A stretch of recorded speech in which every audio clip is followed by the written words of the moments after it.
Every digital message you've ever sent, every article you've ever read on your phone, and every emoji you've ever used to express yourself, none of it exists physically. It is actually a binary world. Everything is just a combination of zeros and ones. But how does a word, or a letter, become a zero or a one? That is exactly what this video answers. I'm Zaman, and you're watching Peak of Science. But before we get into that, let me show you how big the digital world actually is. On YouTube alone, people collectively spend around 110,000 years watching videos every single day. On Facebook, 150,000 years. On TikTok, 200,000 years. Every single day. Now suppose one person spends 2 hours every day watching digital content. If 10 million people do the same, the total becomes 20 million hours, or about 2,283 years in just one day. So what do people do online for all this time? The answer is very simple. They read text, look at images, listen to music, watch videos. But inside a computer, this digital content, text, images, audio, and video, does not exist in the same form that we see or hear it. Everything is represented using different combinations of zeros and ones.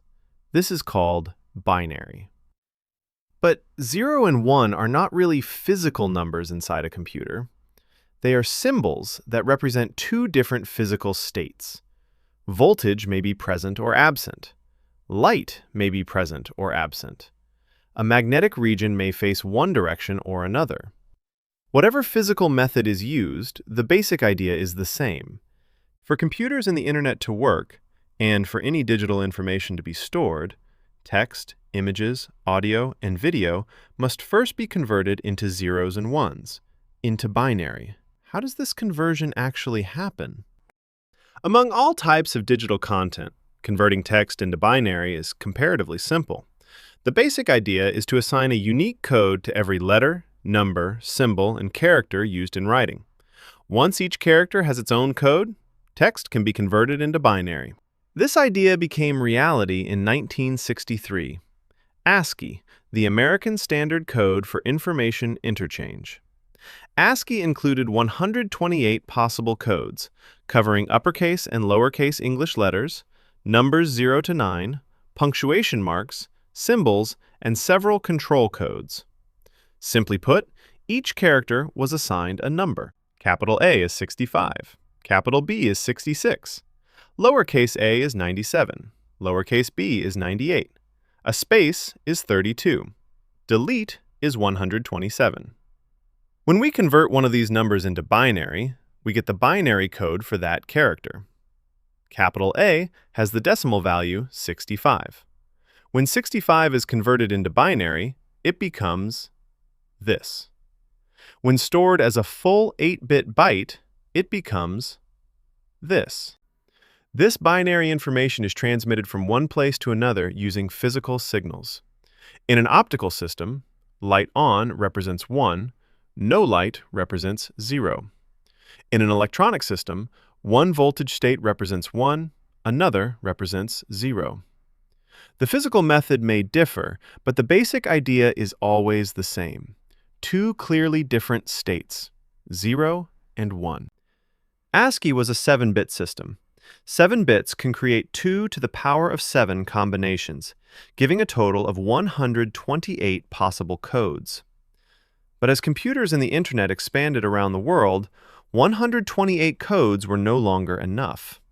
Digital systems needed Arabic, Chinese, Hindi, Bengali, Greek, and many other writing systems, scientific symbols, mathematical symbols, and emojis. But 128 codes of the ASCII system could not accommodate all of these.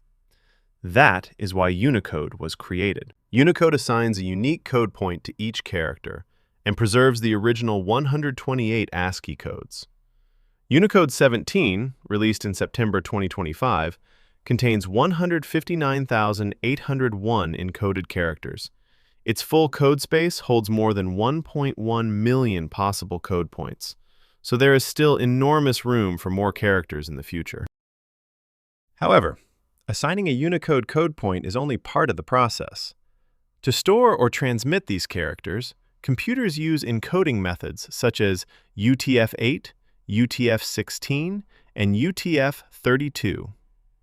UTF stands for Unicode Transformation Format. Each number tells you how many bits are used per code unit, 8, 16, or 32.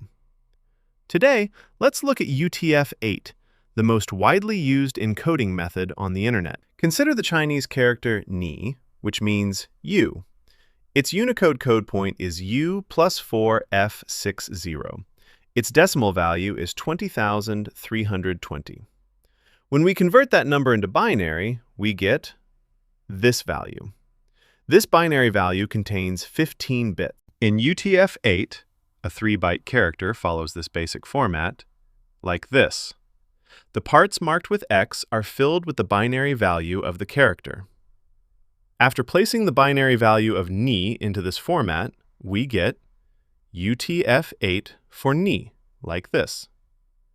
So in UTF-8, the character ni requires 24 bits or 3 bytes.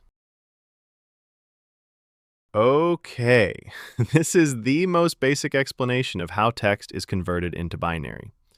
But what about sound?